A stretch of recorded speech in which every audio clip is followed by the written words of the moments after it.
Good Monday morning. It's roughly 11 a.m. Central Time here in Milwaukee. Just got back from class. Figured I'd make a video since I never got to making one yesterday on Sunday like I said I would. It's kind of slacking, watching football, doing fantasy football stuff, a little bit of homework. Never got to making a video. So this is pretty much what I was going to put out on Sunday, had I made a video. But now I got a little bit more to talk about because the markets are actually open. So starting on the S&P, saw this gap up this morning and then it's bought up for a little bit before it sold off. We've completely erased everything that was bought up so far. Not a whole lot to say. Could see it tag the supply zone and roll over, and then this demand zone will be tested again. It's been tested 3 times. It's got deep into it 2 times, but it's held. That's right around the 2600 level. So that's next area to look on the S&P. Let's move on over to the Dixie. See what we got going on here. Daily time frame. Seeing that breakout last week. I believe we had a bit of a gap up, and then we've been bought up on the Dixie so far this week in the 1 hour.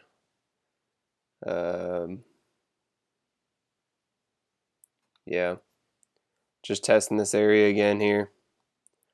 Still, I want to see this roll over, come back into there, this demand zone.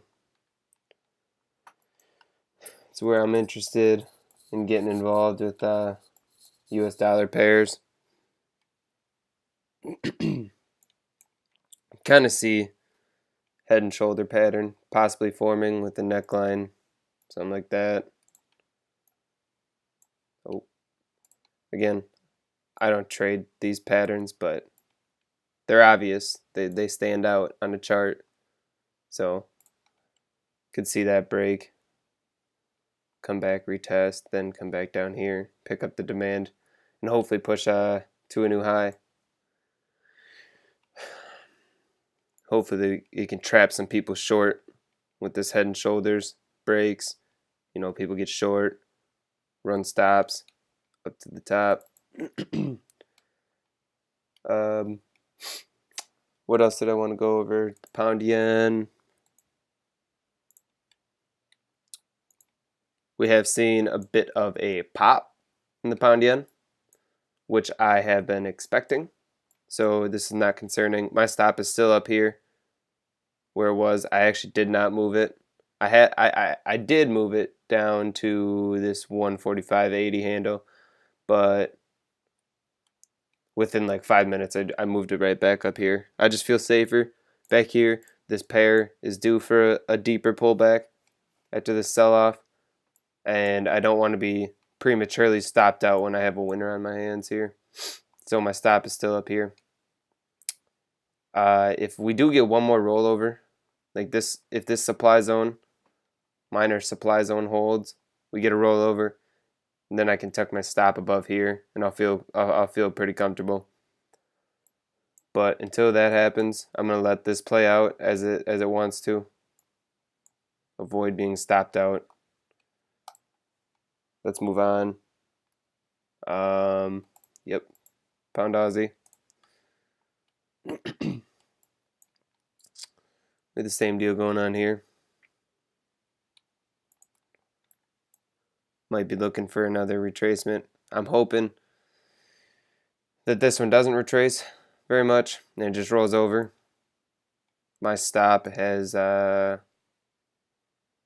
don't believe my stop's at break even on this one. Where am I at right now? I've achieved just about a 2R, so no. Haven't moved stops on this. I'd like to see this one just fall. Excuse me. This swing low is the next thing that if this swing low is taken out, we close below it, maybe get a slight pullback back into structure, we're gonna hit my target. This is the area I'm worried about right now, or for now. It's this little demand pocket. I just want to see that fold, then this low taken out. If we take out this low right here, see we bounce around in here, take out that low, come back up, structure swap, we're riding that down to this demand zone down here. So that's kind of the play. What else do I need to go over? Euro pound. Still short, or in a sell. Back to the daily.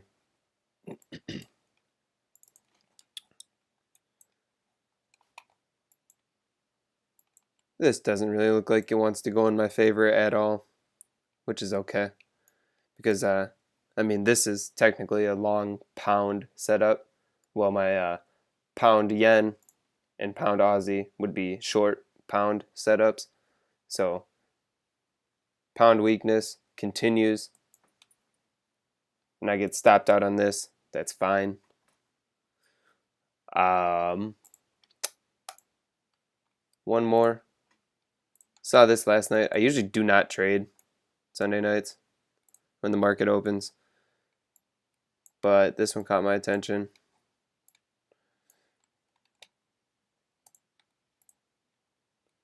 Had a nice little supply zone right here.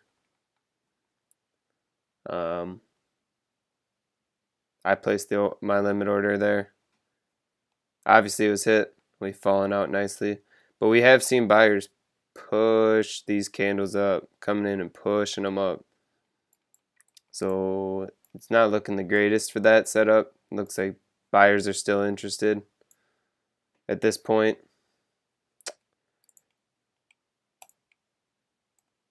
I thought we'd come off of it a little bit harder. I mean, this is a good sell-off initially.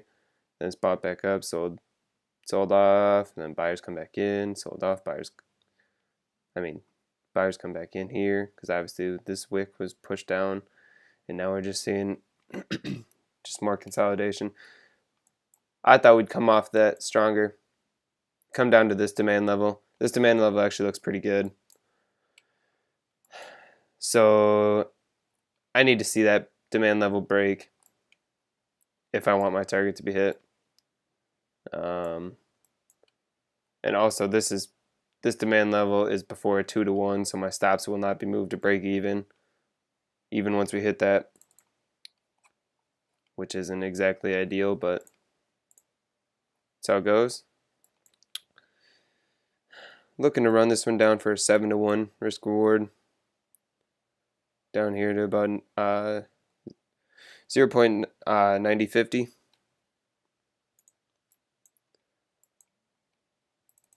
And again, this one is kind of counter my pound Aussie, which I'm also expecting downside.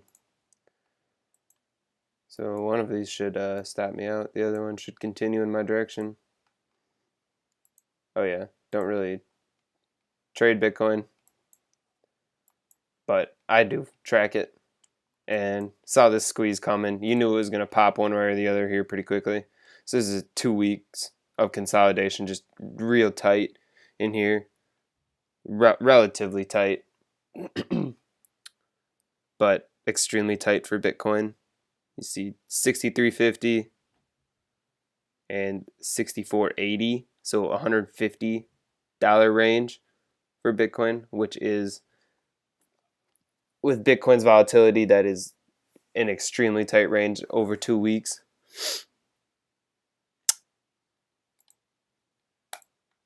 So I just wanted to highlight that.